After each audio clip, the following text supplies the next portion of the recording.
টানা বৃষ্টি ও পাহাড়ি ঢলে হাওড়ের ৩ জেলায় পানির নিচে প্রায় ৯,০০০ হেক্টর জমির ফসল। বাড়ছে নদ নদীর পানি, বন্যার শঙ্কায় ফসল কাটার তোড়জোড়, বিভিন্ন স্থানে জলাবদ্ধতা।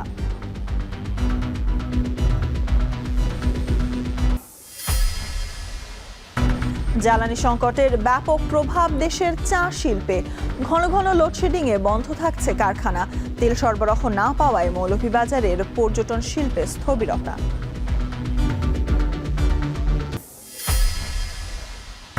শিক্ষকদের অসহযোগ আন্দোলনের জেরে অচল বরিশাল বিশ্ববিদ্যালয়, বন্ধ ক্লাস পরীক্ষা, পদোন্নতি ও সংবিধি প্রণয়ন সহ 4 দফা দাবি।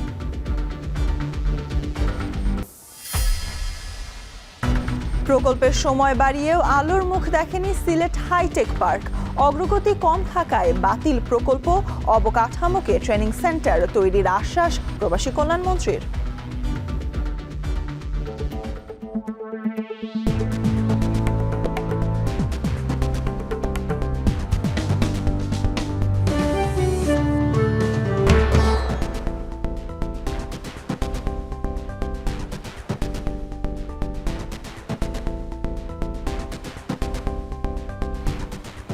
স্বাগত এখন জনপদে। পুরো আয়োজন জুড়ে আপনাদের সাথে আছি আমি সুলতানা স্বর্ণা।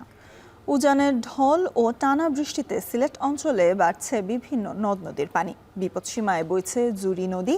এদিকে পানি বেড়ে সুনামগঞ্জ, মৌলভীবাজার ও কিশোরগঞ্জের হাওর অঞ্চলে এখন পর্যন্ত ৯,০০০ হেক্টর জমির বোরো ধান তলিয়ে গেছে। প্লাবিত হয়েছে নিম্নাঞ্চল। বন্যার শঙ্কায় হাওর সহ বিভিন্ন স্থানে ধান কেটে নিচ্ছেন কৃষকরা। এসব নিয়ে সবশেষ খবর জানাতে সুনামগঞ্জ থেকে আমাদের সাথে যুক্ত হচ্ছেন সহকর্মী লিপসন আহমেদ, মৌলভীবাজার থেকে এম.এ. হামিদ এবং কিশোরগঞ্জ থেকে যুক্ত হবেন সহকর্মী মশিউর কায়েস। প্রথমে যুক্ত হতে চাই সুনামগঞ্জের লিপসনের সাথে। লিপসন, বর্তমানে এই আমাদেরকে পরিস্থিতি জানাবেন, বর্তমান পরিস্থিতি এবং এখন পর্যন্ত সুনামগঞ্জে কত হেক্টর ফসলি জমি তলিয়ে গেছে?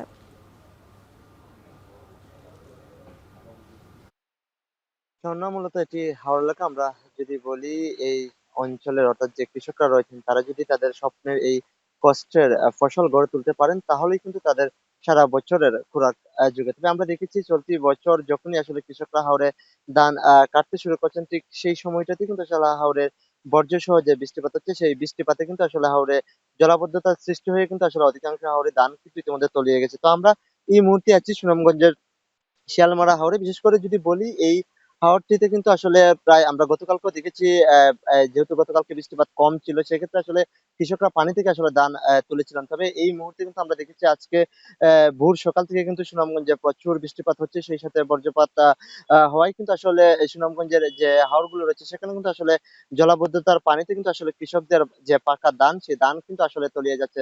যেহেতু হাওরে ইতিমধ্যে বজ্রপাতের একটি আতঙ্ক রয়েছে যার ফলে কিন্তু আমরা দেখেছি পুরো হাওড়া এলাকা জুড়েই কিন্তু আসলে শ্রমিক সংকট তৈরি হয়েছে। সেই সাথে যেহেতু হাওড়ে পানিতে কিন্তু আসলে তাদের যে স্বপ্নের ধান সেটি কিন্তু তাদের চোখের সামনেই কিন্তু আসলে তলিয়ে যাচ্ছে। তবে কৃষি বিভাগের তথ্য অনুযায়ী কিন্তু তারা যেটি বলছেন যে চলতি মৌসুমে 2,23,511 হেক্টর জমিতে কিন্তু আসলে বোরো ধানের চাষাবাদ হচ্ছে। সেখান থেকে তারা যেটি বলছেন মাত্র 7,000 হেক্টর ধান ইতিমধ্যে কিন্তু আসলে জলাবদ্ধতা তলিয়েছে। তবে বাস্তব চিত্র কিন্তু অনেকটাই ভিন্ন। ইতিমধ্যে কৃষক কিংবা স্থানীয় যে সংগঠনগুলো রয়েছে তারা যেটি বলছে প্রায় 20,000 হেক্টরের উপরে কিন্তু তাদের যে ধান সেই ধান কিন্তু আসলে তলিয়েছে। তবে জেলা প্রশাসনের পক্ষ থেকে যেহেতু নদীর পানি বাড়ছে সেক্ষেত্রে কিন্তু জেলা প্রশাসনের পক্ষ থেকে কিন্তু আসলে বন্যা মোকাবেলা করার জন্য সকল ধরনের প্রস্তুতি রাখা হয়েছে। শোনা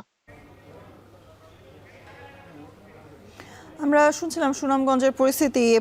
এই পর্যায়ে যেতে চাই মৌলভীবাজারে হামিম, কোন কোন নদীর পানি বিপদসীমার উপর দিয়ে বইছে জানাবেন এবং নিম্নাঞ্চল সেখানে প্লাবিত হয়েছে কিনা জানাবেন।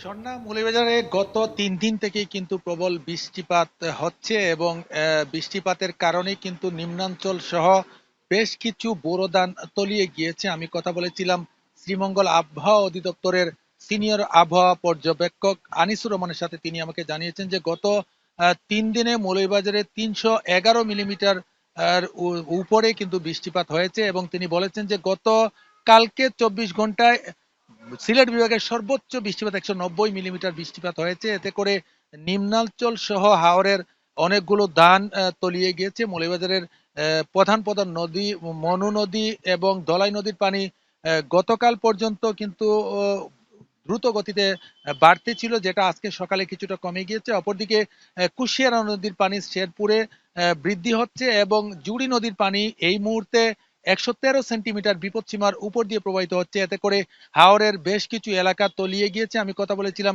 কৃষি সম্প্রসারণ অধিদপ্তরের উপপরিচালক জালালউদ্দিন প্রধানের সাথে। তিনি জানিয়েছেন যে হাওর অঞ্চলে এ পর্যন্ত 82 ভাগ ধান কর্তন করা হয়েছে, 18 ভাগ কর্তনের বাকি রয়েছে এবং উচ্চ যে জায়গাগুলো রয়েছে সেখানে 22 ভাগ ধান ইতিমধ্যে কর্তন করা হয়েছে। যদি বৃষ্টিপাত অব্যাহত থাকে সেক্ষেত্রে হয়তো ধান কাটতে কিছুটা সমস্যা হবে। যদি বৃষ্টি থেমে যায় তাহলে যে ধানগুলা তলিয়ে গিয়েছে সেগুলা উপরে উঠবে এবং কৃষকরা তাদের ধানগুলো গোলায় তুলতে পারবেন। সন্না জানিয়ে রাখতে চাই যে মৌলভীবাজারে কালবৈশাখী ঝড়ের কারণে ইতিমধ্যে 855টি কাঁচা এবং পাকা ঘর পড়ে গিয়েছে, যেখানে 100 টন চাল এবং 3,60,000 টাকা জেলা প্রশাসনের পক্ষ থেকে বরাদ্দ দেওয়া হয়েছে। সব মিলিয়ে বলা যায় যে এখন পর্যন্ত মৌলভীবাজারে বৃষ্টিপাত অব্যাহত আছে এবং উজানে বৃষ্টিপাত হলে পানি উন্নয়ন বোর্ড বলেছে যে হয়তো বন্যার আশঙ্কা দেখা দিতে পারে। এই ছিল আমার কাছে মৌলভীবাজার থেকে বৃষ্টিপাত এবং আবহাওয়া নিয়ে সবচেয়ে ঝর্ণা। এ পর্যায়ে কিশোরগঞ্জের পরিস্থিতি জানাতে যুক্ত হবেন কায়েস। বর্তমানে কিশোরগঞ্জের পরিস্থিতি কেমন দেখছেন, কৃষকরা কি বলছেন এবং হাওর অঞ্চলে আসলে পানির যে নাব্যতা সেটির কথাও আমাদের জানাবেন। সরকার কিশোরগঞ্জে আমি যদি বলি যে পানি এখনও পর্যন্ত বিপদসীমার বেশ খানিকটা নিচেই রয়েছে। কিছুক্ষণ আগে পানি উন্নয়ন অধিদপ্তরের সঙ্গে কথা হয়েছে, তারা যে বিষয়টি জানিয়েছে যে এখনও পর্যন্ত 160 সেন্টিমিটার বিপদসীমার নিচে কিন্তু পানি প্রবাহিত হচ্ছে। তারপরেও কিন্তু উজানের যে ঢল রয়েছে এবং বিশেষ করে টানা 3 দিন যাবৎ যে ভারী বর্ষণ থেমে থেমে হচ্ছে সেটিতে কিন্তু আসলে বেশ কিছু নিচু যে জমি রয়েছে সেটি কিন্তু আসলে তলিয়ে গেছে বেশ কয়েক জায়গায়। আমি যদি একটু আপনাকে বলে রাখতে চাই যে প্রায় 950 হেক্টর জমি কিন্তু ইতিমধ্যে যে হাওরের বিভিন্ন নিচু জমি রয়েছে সেগুলো কিন্তু আসলে তলিয়ে গিয়েছে এবং সে কারণে কিন্তু কৃষকরা বেশ বিপাকে পড়েছেন। গত 3 থেকে 4 দিন যাবৎ কিন্তু বেশ ভারী বর্ষণ, এই ভারী বর্ষণের কারণে কিন্তু আসলে তাদের যে ধান কাটা মাড়াই এবং শুকোনোর যে কাজগুলো রয়েছে সেগুলো কিন্তু আসলে সঠিকভাবে করা যাচ্ছে না। গত 24 ঘন্টায় কিন্তু 120 মিলিমিটার টানা বৃষ্টির কিন্তু আবহাওয়া অধিদপ্তরও কিন্তু রেকর্ড করেছে, এরকম ঘটনাও কিন্তু রয়েছে। আর যার ফলে কিন্তু আসলে এই ভারী বর্ষণের সাথে যে বৈরী আবহাওয়া রয়েছে, কৃষক কিন্তু মাঠে যখন কাজ করতে যায় বজ্রপাতের মতোও কিন্তু ঘটনা ঘটছে এবং সেখানে প্রাণহানির ঘটনাও কিন্তু ঘটছে। সব মিলিয়ে কিন্তু তারা বেশ আতঙ্কে সময় কাটাচ্ছেন, যার ফলে কিন্তু তারা এখন আসলে মাঠেও যেতে পারছেন না এবং যে ধানগুলো রয়েছে সেগুলো কিন্তু আসলে কর্তন করতে পারছেন না। যদিও কৃষি বিভাগ বলছে যে 80 ভাগ পাকা হলেই কাটার জন্য এবং 52% ইতোমধ্যে কিন্তু কাটা সম্পন্ন হয়েছে। তবে এই বৈরী আবহাওয়ার কারণে কিন্তু মারাই কর্তন সহ বিভিন্ন কাজে তারা অংশ নিতে পারছে না, সেজন্য কিন্তু তারা বেশ বিপাকেই রয়েছে। তো এই ছিল কিশোরগঞ্জ থেকে আমার কাছে সর্বশেষ। হাওর অঞ্চল থেকে যুক্ত হয়ে সহকর্মীরা আমাদের জানাচ্ছিলেন সেখানকার সবশেষ পরিস্থিতি বৃষ্টির পরে। এদিকে 2024-25 টানা 2 বছরের বিপর্যয়কর বন্যার ক্ষত এখনও কাটেনি ফেনীবাসী। গত বছরের বন্যায় ভেঙে যাওয়া বাঁধের বেশ কয়েকটি জায়গায় এখনও হয়নি মেরামত। চলতি বছরও প্লাবন ও বন্যার শঙ্কায় জেলার লাখো মানুষ। টেকসই বাঁধ হয়নি, এমনকি মেরামত কাজ নিয়েও উঠেছে দুর্নীতির অভিযোগ, যদিও ভিন্ন সুর পা উপর। দুলাল তালুকদারের ক্যামেরায় সোলাইমান ডালিমের প্রতিবেদন। 24-এর প্রলয়ঙ্কারী বন্যা 25-এও ডুবেছে এই জনপদ। মাঝখানে পেরিয়েছে বছর, এখনও রয়ে গেছে ক্ষতচিহ্ন। কর্তৃপক্ষ বলছে কাজ হয়েছে কোটি টাকার, কিন্তু বাস্তবের চিত্র ভিন্ন।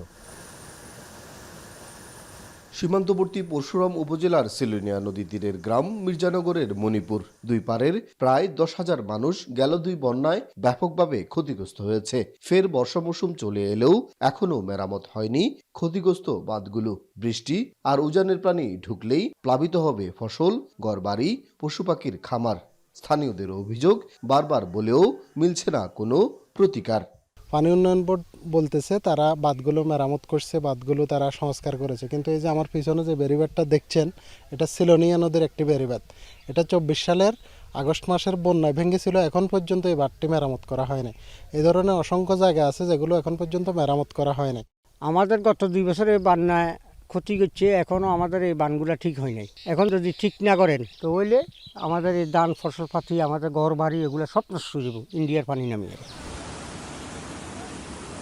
মুহুরী, কহুয়া ও সিলোনিয়া নদীর বাঁধে 2024-25 অর্থবছরে 96টি এবং 2025-26 অর্থবছরে 43টি স্থানে ভাঙন দেখা দেয়।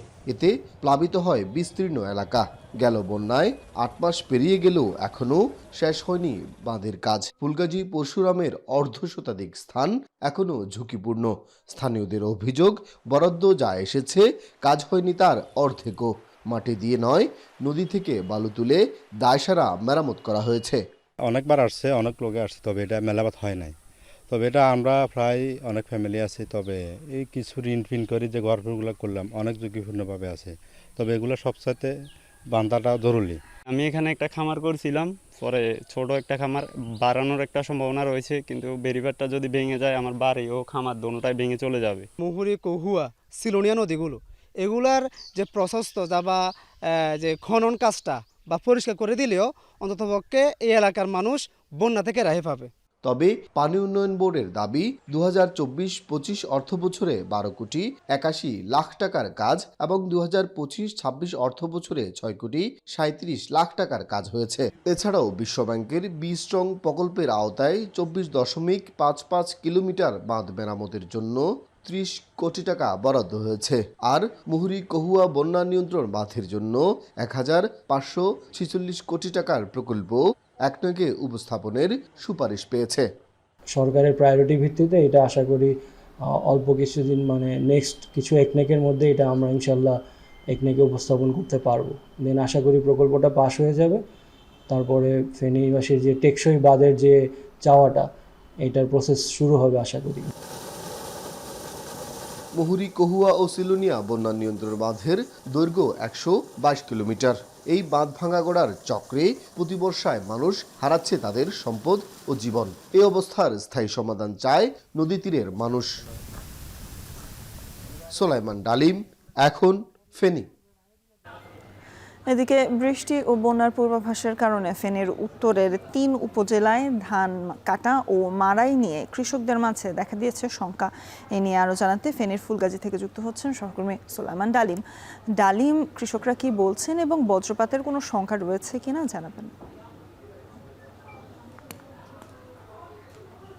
স্বর্ণা, প্রথমেই বলে রাখি, গতকালকে বেলা 11টা থেকে 12টায় এই 1 ঘন্টায় ফেনীতে কিন্তু 126 মিলিমিটার বৃষ্টি হয়েছে। সারাদিনে প্রায় 129 মিলিমিটার বৃষ্টি হয়েছে এবং রাতেও বৃষ্টি হয়েছে এবং সকালেও বৃষ্টি হয়েছে।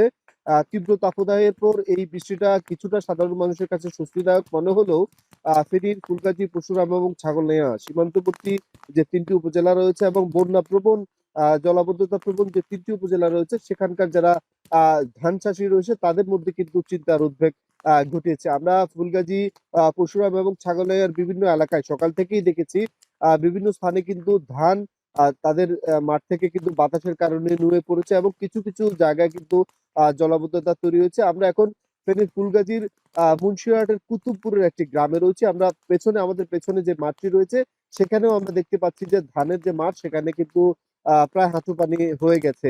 এই যে এখানকার যারা কৃষক রয়েছেন তারা বলছেন যে প্রতি বছরই মে এবং এপ্রিল মাসে এক ধরনের ফ্লাশ ফ্লাড কিন্তু এই অঞ্চলে হয়ে থাকে, যার কারণে এই যে বড় মৌসুম নিয়ে কিন্তু তাদের মাঝে চিন্তা থেকেই যায় প্রতি বছরই।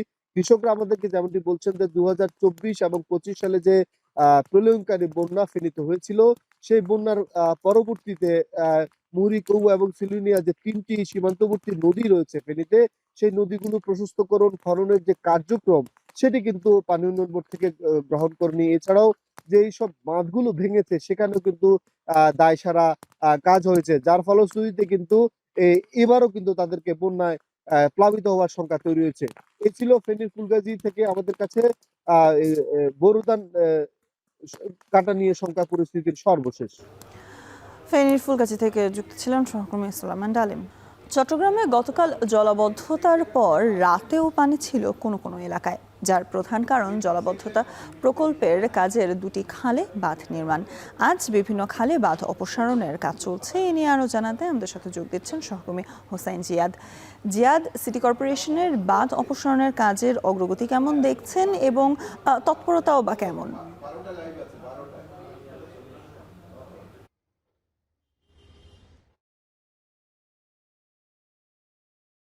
মেঘলা করলে কিন্তু চট্টগ্রামের মানুষের মনে আসলে আতঙ্ক তৈরি হয়। এখনও কিন্তু এই মুহূর্তে গতকালের পর আজকেও কিন্তু আকাশ মেঘলা এবং গুড়ি গুড়ি বৃষ্টি হচ্ছে। তো গতকালের যে জলাবদ্ধতা সারা দিনভর আসলে দুর্ভোগ তো ছিলই, গতকাল রাতেও কিছু কিছু এলাকায় কিন্তু পানি জমেছিল এবং পানি নামেনি। আজকে সকালে আমরা দেখতে পাচ্ছি যে প্রবর্তক মোড় যে এলাকা, সেই এলাকায় সকাল থেকে সিটি কর্পোরেশন এবং জলাবদ্ধতা প্রকল্পের যারা রয়েছেন ঠিকাদার প্রতিষ্ঠান, তারা কিন্তু একযোগে কাজ শুরু করেছেন। মেয়র নিজেই সকালে পরিদর্শনে এসেছিলেন এবং তিনি যেটি বললেন যে হিজরা খাল এবং জামাল খান খাল, এই দুটি খালে জলাবদ্ধতা প্রকল্পের কাজ চলায় রিটেনিং ওয়ালের, সেখানে গতকাল পর্যন্ত 30টির মতো বাঁধ ছিল এই দুটি খালের মধ্যে, যার কারণে বিশেষ করে চকবাজার, জামাল খান, কাতালগঞ্জ, প্রবর্তক মোড় এইসব এলাকার পানি নামতে পারেনি। এবং মূলত তিনি দাবি করছেন যে বাঁধের কারণেই মূলত পানিগুলো আটকে ছিল পুরো দিনভর। এবং তিনি গতকাল প্রকল্পের যারা কাজ করছেন তাদের সাথে কথা বলেছেন যাতে প্রকল্পের আওতাধীন এই খালগুলোতে যে বাঁধ আছে সেগুলো অপসারণ করা শুরু হয়। তো আমরা আজকে সকাল থেকে দেখছি যে বিভিন্ন খাল, আমি এখন যেটিতে আছি সেটি হিজরা খাল, সেখানে যেই নালায় ময়লা জমা ছিল কিংবা বাঁধ দেওয়া ছিল সেগুলো অপসারণের কাজ চলছে। একই সাথে যেসব জায়গায় পানি উঠে আবর্জনা হয়েছে সেখানেও কিন্তু সিটি কর্পোরেশন কাজ করছে। তবে একই সাথে তিনি বলেছেন যে আগ্রাবাদ এবং ইপিজেড এলাকায় যে জলাবদ্ধতা, সেজন্য ঠিকাদারি প্রতিষ্ঠান ম্যাক্স কর্পোরেশনের নাম ধরে তিনি বলেছেন যে তারা আসলে দায়ী এবং তাদের বিরুদ্ধে শাস্তিমূলক ব্যবস্থা নেওয়ার কথাও তিনি বলছেন। তবে নগরবাসীর যে দুর্ভোগ সেটি আসলে দীর্ঘদিনের। সিডিএ কর্তৃপক্ষ দাবি করছিল যে প্রায় 70% বেশি এবার তাদের কাজ শেষ হয়েছে, সে কারণেই নগরী জলাবদ্ধতা মুক্ত হওয়ার কথা। নগরবাসী কিন্তু সেই আশা নিয়েই ছিলেন, কিন্তু যেটি হয়েছে গতকাল একেবারে পুরো নগরীর বৃহৎ একটি অংশ একেবারে হাঁটু থেকে কোমর পানিতে ডুবে যায় এবং দিনভর আসলে মানুষ দুর্ভোগে ছিলেন। একেবারে বাসাবাড়ি থেকে শুরু করে সড়কে যানবাহন চলাচল সবই আসলে এই সময়ে বন্ধ হয়ে যায়, ফলে মানুষ দিনভর দুর্ভোগে ছিলেন এবং তাদের যে আশা ছিল এবার অন্তত জলাবদ্ধতা মুক্ত হবেন, সেই আশা থেকে আসলে সেই আশা বা সেই আশ্বাস তারা গতকাল আসলে দেখেননি। তো আবহাওয়া অফিস বলছে যে প্রায় 59 মিলিমিটারের মতো বৃষ্টিপাত কয়েক ঘন্টার মধ্যে হয়েছে, সে কারণেই খুব দ্রুত পানি নামতে পারেন। এবং আজকেও কিন্তু 3 নম্বর সতর্ক সংকেত রয়েছে চট্টগ্রাম সহ দেশের সব সমুদ্র বন্দরে, সে কারণে আজকেও বৃষ্টিপাত হতে পারে, ফলে নগরবাসীকে সতর্কতার সাথে আসলে আজকে চট্টগ্রামে বের হতে হবে। স্বর্ণা, চট্টগ্রামের জলাবদ্ধতা পরিস্থিতি জানাচ্ছিলেন সহকর্মী হোসাইন জিয়াদ। জাতীয় সংসদে প্রশ্নোত্তর পর্বে বক্তব্য রাখছেন প্রধানমন্ত্রী তারেক রহমান, যুক্ত হব সেখানে। পরবর্তী প্রশ্ন খুলনা 1 আসন থেকে নির্বাচিত মাননীয় সদস্য আমির এজাজ খান, আপনি তারকা চিহ্নিত প্রশ্ন 31 উত্থাপন করতে পারেন। বিসমিল্লাহির রহমানির রহিম। ধন্যবাদ মাননীয় স্পিকার। আমি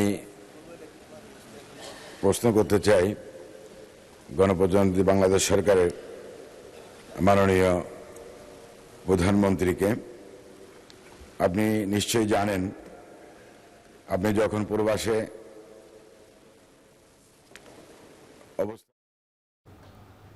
আমরা যুক্ত ছিলাম জাতীয় সংসদের সকালের অধিবেশনে।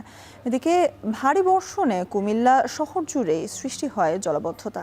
ড্রেন ও খালে পানি প্রবাহে বিঘ্ন ঘটায় জলাবদ্ধতা ছড়িয়ে পড়ে অলিগলিতেও। এ নিয়ে আরও জানাতে কুমিল্লা ভিক্টোরিয়া কলেজের সামনে থেকে যুক্ত হচ্ছেন খালেদ সাইফুল্লাহ। খালেদ, শহরের জলাবদ্ধতা নিরসনে কি কি পদক্ষেপ নেওয়া হয়েছে, সিটি কর্পোরেশন বা কি বলছেন? স্বর্ণা, গতকাল থেকে ভারী বৃষ্টিপাতের ফলে যে জলাবদ্ধতা সৃষ্টি হয়েছে সেটি কিন্তু এখনও কাটেনি।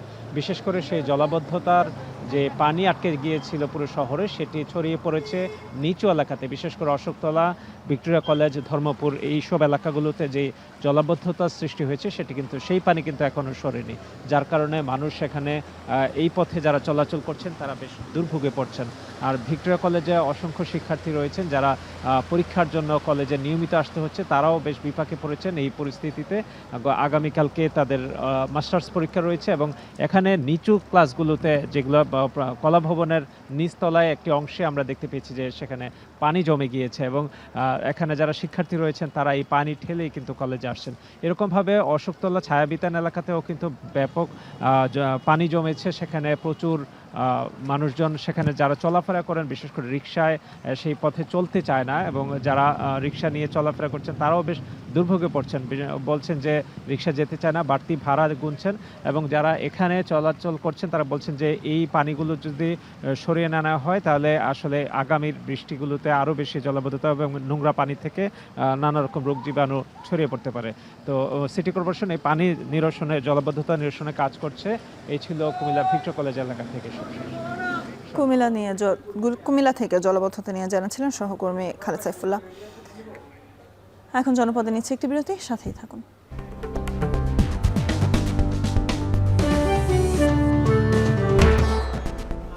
বিরতির পর আবারও ফিরে এলাম এখন জনপদে।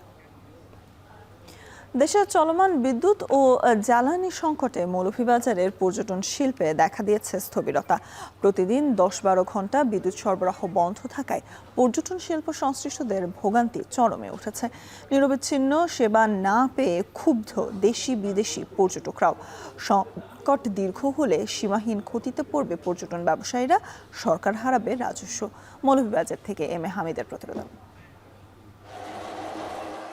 চা বাগান, পাহাড়, ঝর্ণা, হাওর, লেকসহ প্রাকৃতিক সৌন্দর্য উপভোগ করতে দেশ বিদেশের লাখো লাখো পর্যটক মৌলভীবাজার ঘুরতে আসেন। কিন্তু বর্তমানে ঘন ঘন লোডশেডিং ও গরমে জেলার শতাধিক হোটেল রিসোর্টে আগাম বুকিং বাতিল করেছেন অনেক পর্যটক।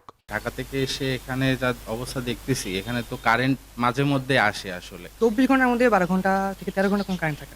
এখানে প্রচন্ডভাবে কারেন্ট যাচ্ছে। আগে আমাদের 100% বুকিং ছিল, এখন যে কারেন্টের কারণে আমাদের এখন 40% বুকিং আছে। অলরেডি 60% বুকিং কারেন্টের কারণে চলে গেছে।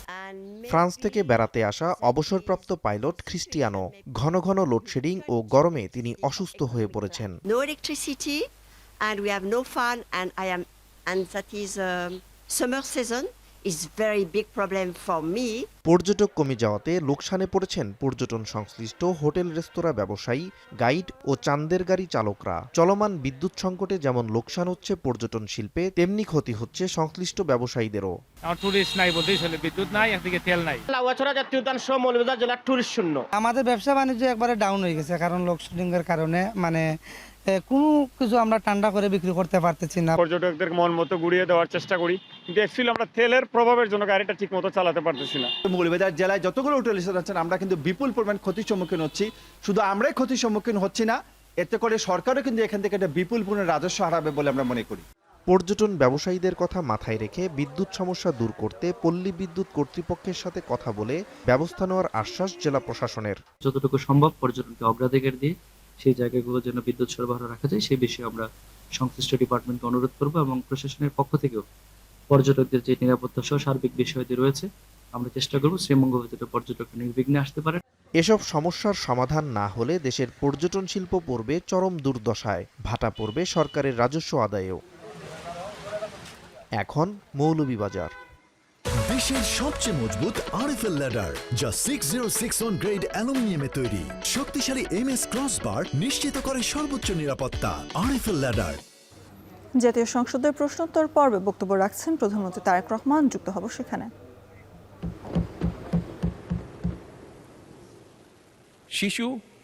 শিশুরা দেশ এবং জাতির ভবিষ্যৎ। মাননীয় স্পিকার, শিশুর বিকাশ ও কল্যাণে বাংলাদেশ শিশু একাডেমি সাহিত্যিক প্রশিক্ষণ, সাংস্কৃতিক প্রশিক্ষণ, জাতীয় শিশু পুরস্কার প্রতিযোগিতা আয়োজন, শিশুতোষ চলচ্চিত্র নির্মাণ, দরিদ্র ও দুস্থ শিশুদের প্রাক প্রাথমিক ও শিশু বিকাশ কর্মসূচি, অটিজম বিষয়ক সচেতনমূলক কার্যক্রম, পরিবেশ সংরক্ষণ সহ শিশু স্বাস্থ্য সংরক্ষণের নানাবিধ দায়িত্ব পালন করে আসছে। মাননীয় স্পিকার, পথ শিশু পুনর্বাসন কার্যক্রমের আওতায় 2টি আবাসিক কেন্দ্রের মাধ্যমে বর্তমানে 151 জন শিশুকে আবাসিক ব্যবস্থা, খাবার, চিকিৎসা ও শিক্ষা সেবা প্রদান করা হয়। এছাড়াও এই কার্যক্রমের আওতায় 9টি আউটরিচ স্কুল রয়েছে। কর্মজীবী মায়েদের 6 মাস হতে 6 বছরের শিশুদের দেখভালের জন্য মোট 64টি শিশু দিবাযত্ন কেন্দ্র রয়েছে। এই সকল দিবাযত্ন কেন্দ্রে সুষম খাবার প্রদান, প্রাক স্কুল শিক্ষা প্রদান, প্রাথমিক স্বাস্থ্য পরিচর্যা করা এবং ইনডোর খেলাধুলা ও চিত্ত বিনোদনের ব্যবস্থা রয়েছে। নারীদের কর্মস্থলে শিশু পরিচর্যা কেন্দ্র, ডে কেয়ার সেন্টার স্থাপনের পাশাপাশি গার্মেন্টস সহ সব শিল্প কলকারখানা, অফিস ও আদালতে কর্মরত মায়েদের জন্য ব্রেস্টফিডিং কর্নার স্থাপনের বিষয়ে নির্বাচনী ইশতেহারে আমরা গুরুত্ব আরোপ করেছি। মাননীয়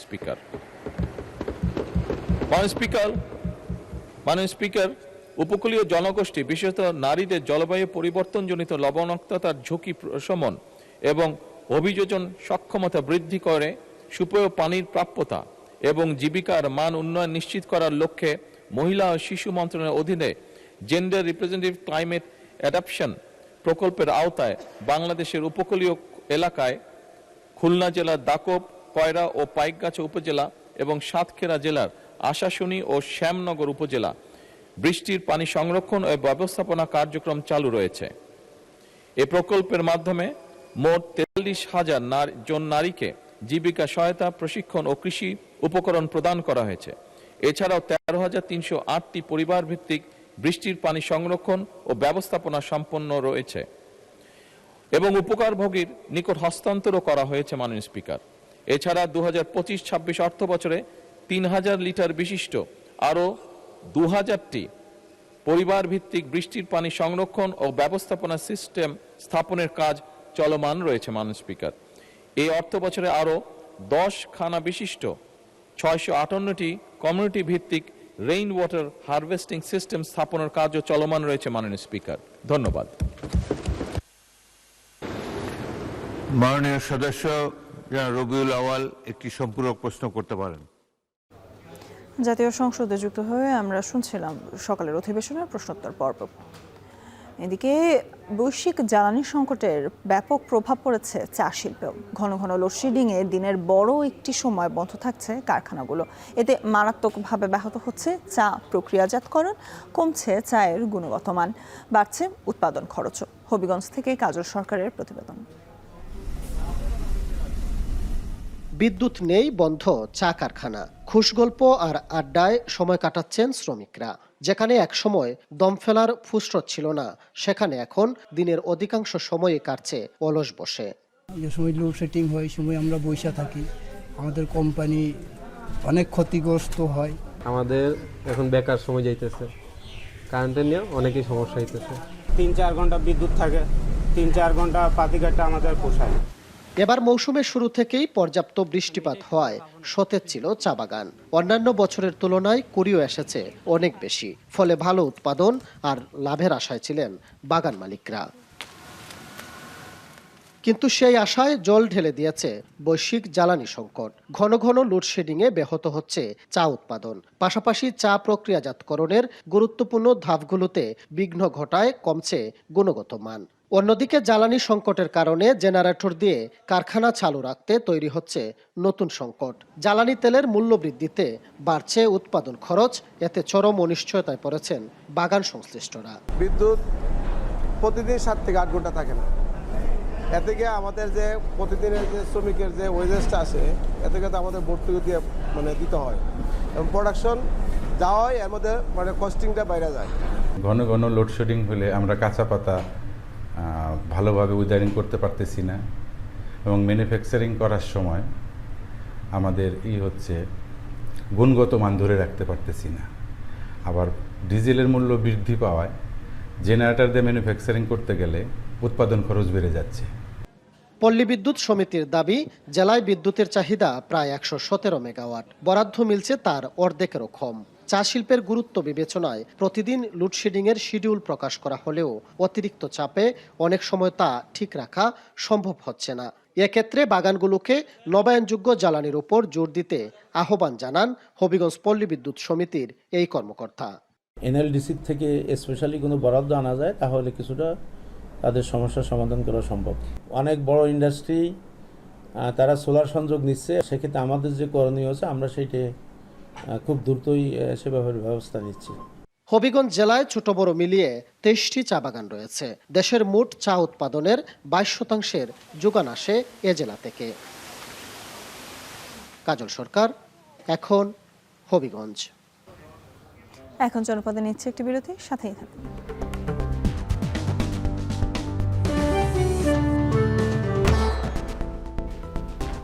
বিরতির পর আবারও ফিরে এলাম, আর আপনারা দেখছেন এখন জনপদ। চাঁপাইনবাবগঞ্জ ও রাজশাহীতে ভয়াবহ আকার দেখা দিয়েছে হামের প্রকোপ। রোগীর চাপ সামলাতে হিমশিম খাচ্ছে হাসপাতাল কর্তৃপক্ষ।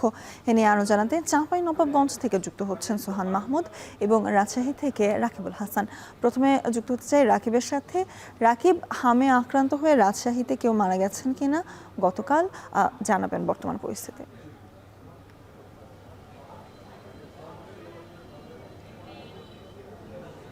স্বর্ণা, রাজশাহী মেডিকেল কলেজ হাসপাতালে গেল 24 ঘন্টায় হামের উপসর্গ নিয়ে বা হামে আক্রান্ত হয়ে এখন পর্যন্ত কোনো শিশু মারা যায়নি। তবে হাসপাতালে যে উপসর্গ নিয়ে রোগীর সংখ্যা সেটি আসলে বাড়ছে এবং গেল এক সপ্তাহের তুলনায় গতকালকে আসলে রোগী ভর্তির হার যেমন বেশি ছিল, একই সাথে গেল 24 ঘন্টাতেও উপসর্গ নিয়ে রোগীর সংখ্যা আসলে বেশি, যার কারণে রাজশাহী মেডিকেল কলেজ হাসপাতালের যে 120 শয্যা শিশুদের 3টি ওয়ার্ড রয়েছে সেখানে স্থান সংকুলন না হয় আমরা দেখেছি মেঝেতে রেখে আসলে চিকিৎসা দেওয়া হচ্ছে এবং এই রোগীদের চিকিৎসার জন্য আসলে বিশেষ দল গঠন করেছে রাজশাহী মেডিকেল কলেজ হাসপাতাল। একই সাথে হাসপাতালে যেহেতু আসলে মার্চ থেকে শুরু করে এপ্রিল পর্যন্ত আসলে মৃত্যুর হার খানিকটা বেশি ছিল, যার কারণে যে অক্সিজেন সাপ্লাই সেটি বাড়ানো হয়েছে, নতুন নতুন অক্সিজেন লাইন সেটি আসলে বাড়ানো হয়েছে, যার কারণে গেল 15 দিন থেকে আসলে রাজশাহী মেডিকেল কলেজ হাসপাতালে উপসর্গ নিয়ে শিশু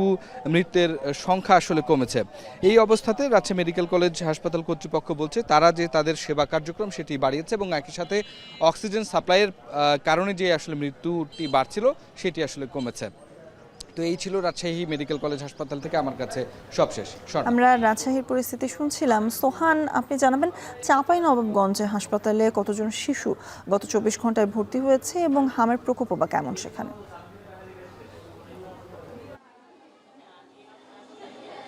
স্বর্ণা, গত 1 মাসের বেশি সময় ধরেই চাঁপাইনবাবগঞ্জে বেড়েছে হামের প্রকোপ। দিন দিনই সবচেয়ে বেশি আক্রান্ত হচ্ছে শিশুরা। এই জেলার প্রতিটি গ্রামেই আসলে বাড়িতে বাড়িতে শিশুরা আক্রান্ত হয়ে হাসপাতালে ভর্তি হচ্ছে।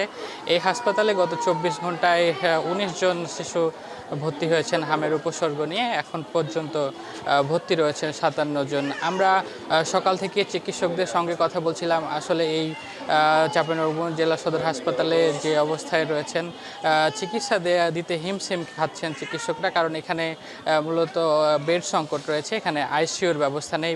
বেড সংকটের কারণে আসলে হাসপাতালে পা রাখার জায়গা হচ্ছে না। আমরা যে জায়গাটিতে দাঁড়িয়ে আছি স্বর্ণা, এখানে আসলে এটি ট্রলি ওঠা, সিঁড়ি, এখানেও আসলে চিকিৎসা নিতে হচ্ছে রোগীদের। এক কথায় ভোগান্তিতে পড়েছেন রোগীরা, ঠিকঠাক চিকিৎসা হচ্ছে না বলে আমাদেরকে তারা জানিয়েছেন। তবে চিকিৎসকরা বলছেন আসলে চিকিৎসার কোনো সংকট নেই, তাদেরকে চিকিৎসা দেয়া হচ্ছে, তবে জায়গা সংকটের কারণে আসলে এমন পরিস্থিতির সৃষ্টি হয়েছে। আমরা হাসপাতাল কর্তৃপক্ষের সঙ্গে বারবারই কথা বলছিলাম। আসলে এই 250 শয্যা বিশিষ্ট হাসপাতালে জায়গা রয়েছে মাত্র 250টি বেডের বিপরীতে চিকিৎসা নেন 7 থেকে 800 মানুষ। সেক্ষেত্রে ভোগান্তি পোহাতে হচ্ছে এখানকার রোগীদের। স্বর্ণা, এই ছিল আমার কাছে চাঁপাইনবাবগঞ্জ থেকে হামের পরিস্থিতি। রাজশাহী এবং চাঁপাইনবাবগঞ্জ থেকে সহকর্মীরা জানাচ্ছিলেন হামের প্রকোপ নিয়ে সবশেষ। শিক্ষক পদোন্নতি, সংবিধি প্রণয়ন ও বাস্তবায়নের দাবিতে এবং উপাচার্যের বিরুদ্ধে অসহযোগ আন্দোলনের ডাক দিয়েছে বরিশাল বিশ্ববিদ্যালয়ের শিক্ষকরা। এতে বন্ধ রয়েছে ক্লাস পরীক্ষা, ভোগান্তিতে শিক্ষার্থীরা। এ নিয়ে আরও জানাতে বরিশাল বিশ্ববিদ্যালয় থেকে যুক্ত হচ্ছেন অমিত হাসান। অমিত, অচলাবস্থা নিরসনে বিশ্ববিদ্যালয় কর্তৃপক্ষ কোনো ব্যবস্থা নিয়েছে কিনা এবং শিক্ষার্থীরাও বা কি বলছেন?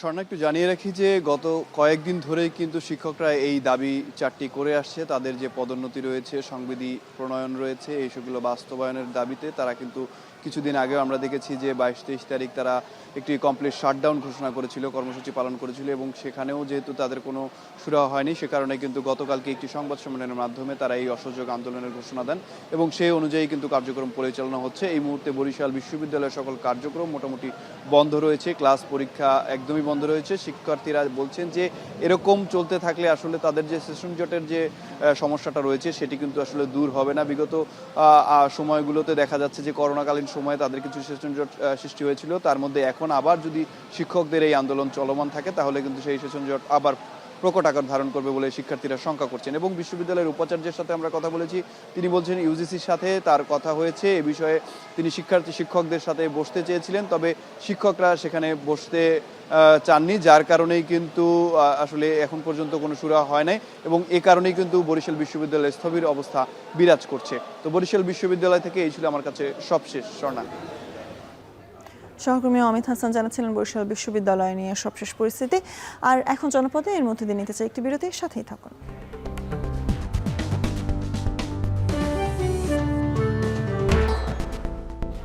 বিরতির পর আবারও ফিরে এলাম আর আপনারা দেখছেন এখন জনপদ। বারবার প্রকল্পর সময় বাড়িয়েও আলোর মুখ দেখেনি সিলেটবাসীর স্বপ্নের হাইটেক পার্ক প্রকল্প। অগ্রগতি কম হওয়ায় 2024 সালের নভেম্বরে প্রকল্পটি বাতিল ঘোষণা করা হয়। তবে নতুন করে এই অবকাঠামোকে ট্রেনিং সেন্টার হিসেবে ব্যবহারের কথা জানালেন প্রবাসী কল্যাণমন্ত্রী। অনিল পালের ছবিতে বিস্তারিত জানাচ্ছেন গুলসার আহমেদ। আইটি খাতে দেশি বিদেশি বিনিয়োগের সম্ভাবনা জাগাতে 2016 সালে প্রায় 336 কোটি টাকা ব্যয়ে কোম্পানীগঞ্জ উপজেলার বর্ণি এলাকায় 163 একর জায়গা জুড়ে হাইটেক পার্ক স্থাপনের উদ্যোগ নেওয়া হয়। 2022 সালের ডিসেম্বরে কাজ শেষ হবার কথা থাকলেও বারবার সময় বাড়িয়ে কাজের অগ্রগতি হয় মাত্র 36%। এর মধ্যে 2024 সালের নভেম্বরে প্রকল্পটি বাতিল করে অন্তর্বর্তীকালীন সরকার। এরপর থেকে মুখ পড়ে আছে তথ্য প্রযুক্তি খাতের উন্নয়নের লক্ষ্যে শুরু হওয়া এ প্রকল্পটির। ইতিমধ্যে 13টি আইটি খাতের প্রতিষ্ঠান এখানে জমি বরাদ্দ নিয়ে কাজ শুরু করলেও প্রকল্পটি বন্ধ হয়ে যাওয়ায় বড় লোকসানের মুখে পড়েছে তারা। এছাড়া ক্ষতির মুখে পড়েছেন স্থানীয় অনেক আইটি উদ্যোক্তারাও। বিনিয়োগের জন্য, প্রবাসীদের জন্য এবং যারা ফরেন ইনভেস্টর আছে তাদের জন্য একটা বিরাট অপরচুনিটি ছিল। বিভিন্ন ধরনের জটিলতার কারণে ওইভাবে ওইটা বিনিয়োগ বান্ধব হয়ে ওঠে। এটা তো ফেলে রাখার লাভ নাই, কারণ মাটি ভরাট হয়ে গেছে। এই প্রজেক্টটা যদি চালু করা যায় তাহলে এই অঞ্চলের মানুষের, বিশেষ করে সিলেট জেলার মানুষের উন্নয়ন ঘটবে। তবে বন্ধ পার্কটিকে এবার বিদেশগামী জনবলের জন্য প্রশিক্ষণ কেন্দ্র হিসেবে চালু করার আশ্বাস মন্ত্রীর। বললেন 100 কোটি টাকার পরিত্যক্ত ভবনকে নতুন করে কাজে লাগাতে চান তারা। বিপুল পরিমাণ লোক কর্মসংস্থানের জন্য যাবে। তো এখন যাওয়ার আগে তাদেরকে স্কিল তৈরি করার জন্য তাদেরকে ট্রেনিং, এখন আমি নতুন ট্রেনিং সেন্টার মনে করেন 2 বছর যাবে। তো এখানে পড়ে রয়েছে এগুলো, আমরা চাচ্ছি এখানে আমরা প্রশিক্ষণ দিয়ে এদেরকে ল্যাঙ্গুয়েজ কোর্স সহ স্কিল তৈরি করে এখান থেকে যাব। ব্যবসায়ীরা বলছেন সঠিক ব্যবস্থাপনা থাকলেই এখানে দেশি বিদেশি প্রতিষ্ঠান বিনিয়োগ করবে। তাই একটি যৌক্তিক সমাধান টানতে পারলে শুধু সিলেট নয়, পুরো বাংলাদেশে থেকে লাভবান হবে মন্তব্য তাদের।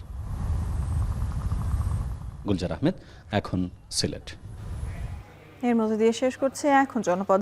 তবে এখন টেলিভিশন ওয়েবসাইটে দেখতে ভিজিট করুন www.ekon.tv। এছাড়া ফেসবুকে দেখা যাচ্ছে facebook.com/tv.ekon। ইউটিউবে দেখতে ভিজিট করুন youtube.com/c/ekhon tv।